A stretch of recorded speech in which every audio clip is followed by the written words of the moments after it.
Welcome to this another video of CBMO. In this video, I'm going to walk you through how to create a task. Now, once we click on this task module, it will take us to this initial page. And there are two ways to create a task. This is a call to action to create a task, and this is also a call to action to create a task. Now, once we click this, we will enter the task name. Let's say this is task demo.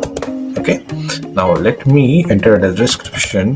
Welcome to CBMO. Right now, once I select the date, I will just choose tomorrow's date and the time, and I'll apply. I can also edit the time from here. Okay, now let me select a reminder. We can also select a reminder, let's say 30 minutes before, and select the assignee. I don't have any team members invited in here, so I'm just assigning it to myself. Priority, we can select the priority from here. It's high, highest, medium, and low. I'll just select high. We can enter the tag names. Let's say any tag that we have in here. Let's call CBMO and enter the tag. Now, this associated with will be against your campaigns. Now, if you don't have any campaigns, this item field can be left empty, or it will automatically showcase which campaigns are you building for, and you can select from there. Now, this either can be private and public, which person you're assigning to. Now, if I'm selecting a private mode activation, the assigned to will be removed if you are on private mode. You cannot assign the assignee person or any other person cannot see the task. Select yes, and yes, this is disabled. Okay, we have checklist item here too. You can just enter the checklist item. Let's say the checklist item is example. I'll just enter it in here, and this is how it looks like. Now I'll just create a task, and voila, the task is created, which is what next week is October.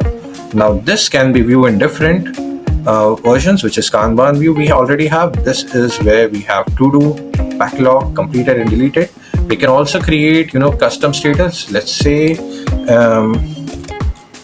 demo and create, select it and create, and here is it. Okay, and we can create a task. So we can also add tables from in here. Now we also have a table view of these tasks. So this is how it looks like. We have a task name, checklist associated with. It's a private, that's why it's not showing any names. It's due date, status, assignee, and this is how we create all the tasks. And now lastly, we have filters here to manage everything at our fingertips.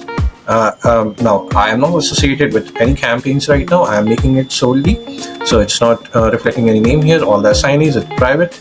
It's related to me only. Any priority like high, highest, low, we can filter it down. And high, we have this. What's the status of it? To do, backlog, completed, deleted. We can update the status from here itself. Lastly, we have assigned to. It's none because it's a private one. Created by, as I will pick any date. Okay. Now, once we select these status completed, it completely change. Either we can also look it around here, and we can also reset the changes in here. Now, once we go to this week view where we have created the task, okay, it's showing in Monday. So Monday is 28th of October. We click on this. This is task demo, and this is how it looks like. See, it is marked completed in here, and we can also delete the task from here, and the task is deleted. Thank you. See you in the next video.